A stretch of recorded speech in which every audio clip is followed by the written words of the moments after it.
Hi, my name is Nyang Nguyen. I'm the founder of Advanced Property Strategies and also the co-author of the best-selling book, Property Millionaire. And today I'm going to be talking about one of my most favourite topics, no money down.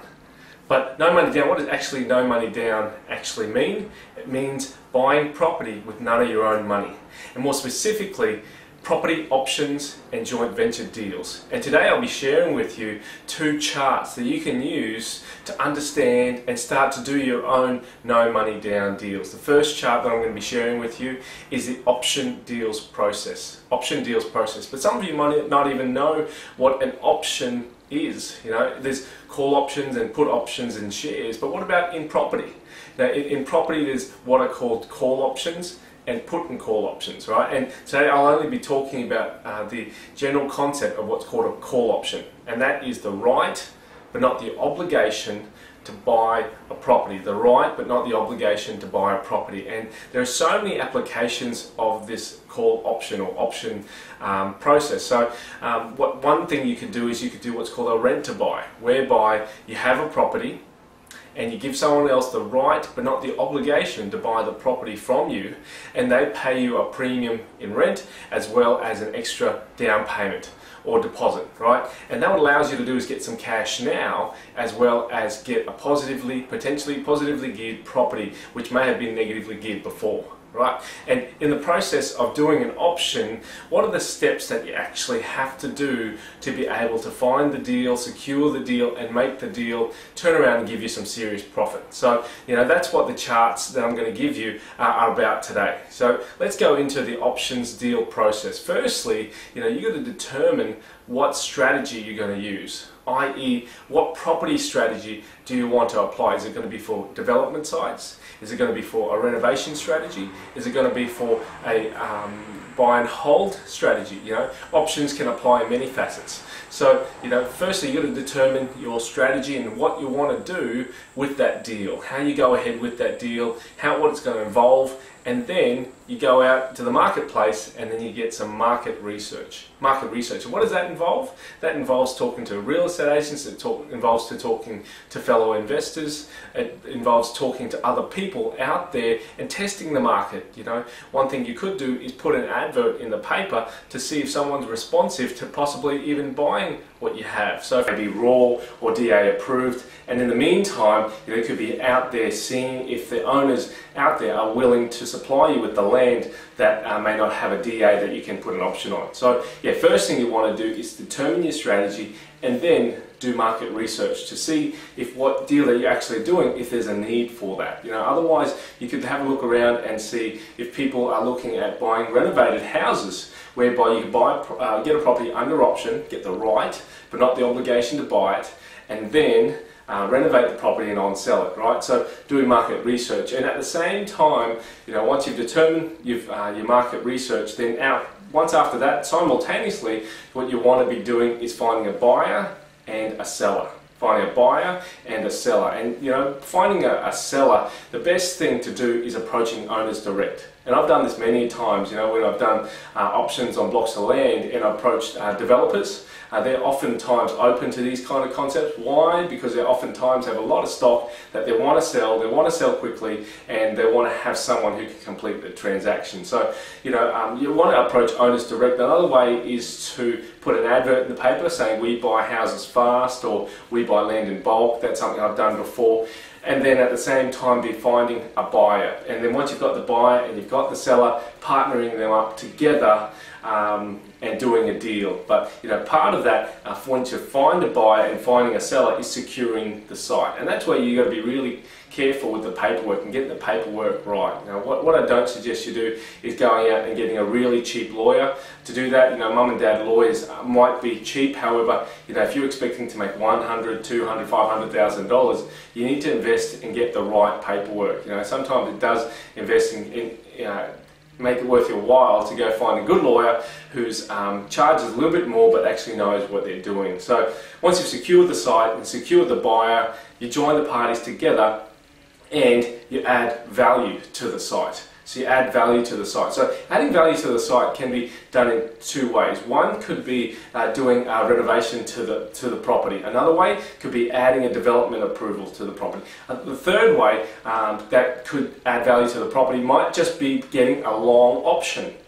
With options, sometimes because you don't have to buy it straight away, or you don't have to buy it at all, buying time is something that people want to buy from you. So, example, a $10 million site, if you can get that tied up for a period of 2 to 3 years, that could save somebody, $100,000, $200,000, $300,000 in interest, right? Let alone the 20-30% deposit that they need to buy the property. By tying something up, you might put $5,000, $10,000 down to tie something up for 1 to 2 years, and then give someone else the right to be able to buy that site off you, and they could even add value using a development approval, right? So once you've added value, then you exit the deal. So with any deal, to make money, the main way to make money is to exit the deal. So especially with options, so you might get paid out, you might sell the site to the end buyer, or you might just give them the right to take over your option, right? So that's really the whole process of options, from the beginning, determining your strategy,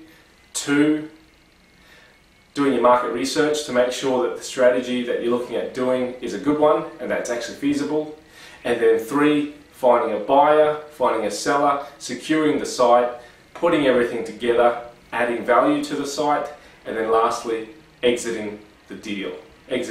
So that's one of my key ways of doing no money down deals, and hopefully the chart that you'll be getting soon really helps you to clarify your thoughts and understand the process better.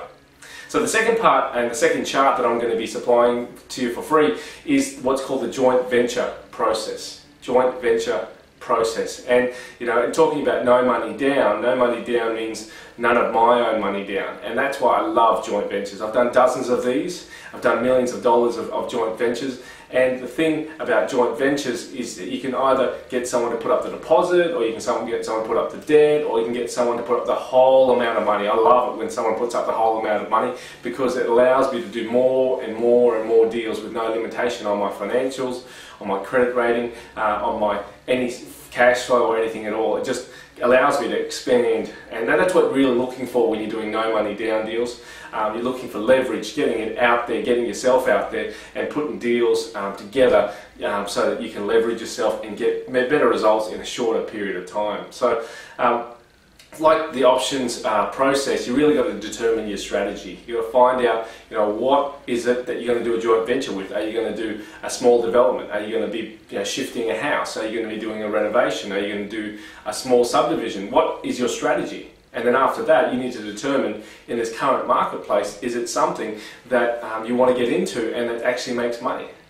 It's very, very easy to look at, okay, units might be cheap, and you could go and build units. However, your joint venture partner may not be interested in going out and building units because they don't have the finances, right? So doing your market research. So after that, what you want to do is create a business plan and an exit strategy. Create a business plan and an exit strategy, because in a business plan, you need to find out what is the best way for us as joint venture partners to get out.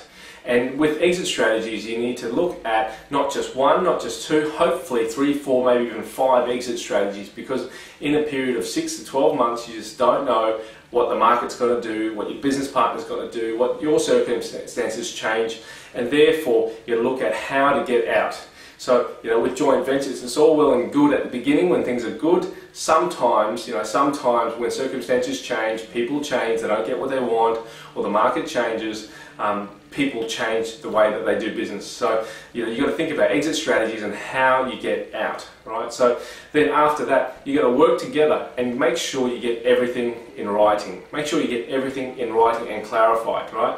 Make sure you get everything in writing and clarified so that you know that people are on the same page. And that's so when you're out there approaching investors, which is the next step, approaching investors, you've got to be out there and be clear with them, what your outcomes are, what percentage of the deal do you want, what percentage profit share do you expect now, at the finish, is there a project management fee, anything like that. So you're going to be out there approaching investors, and at the same time that you're out there approaching investors, you need to be submitting written offers. submitting written offers and looking at lots and lots of properties, right? Not just getting wholesale prices, but wholesale terms as well. So wholesale prices means cheap pricing, and wholesale terms mean settling as long as you can, right? So you're out there approaching investors, also looking for deals, submitting written offers, and then the aim there is to secure a deal which is a great deal for an investor, and then at the same time getting an investor all lined up for their finance. So you might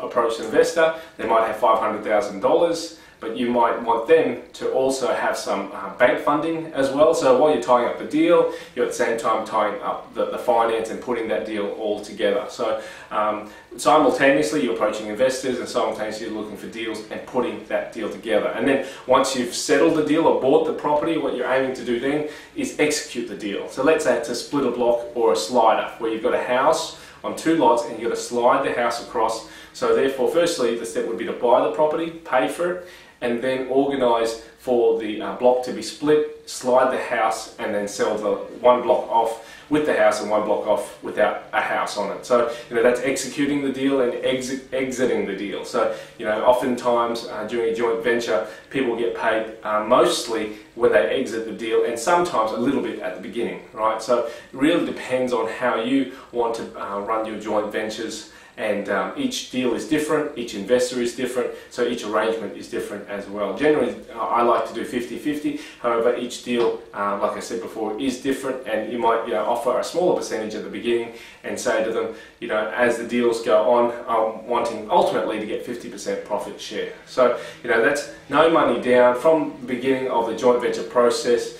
Determine your strategy. Determine your strategy. Number 2, create a business plan and determine your exit strategies.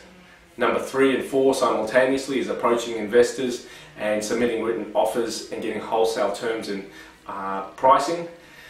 And at the same time, once you've secured the deal, then you're looking at putting together the deal, executing the deal, getting the finance, executing the deal, and then exiting the deal. So this is Young Nguyen from Property Millionaire and Advanced Property Strategies. These charts are yours for the taking. All you need to do is opt in, fill in your details to your right here, and press download now, and they'll be sent to you your email straight away. So we look forward to talking to you soon. Have a good one. Happy investing, Young Nguyen.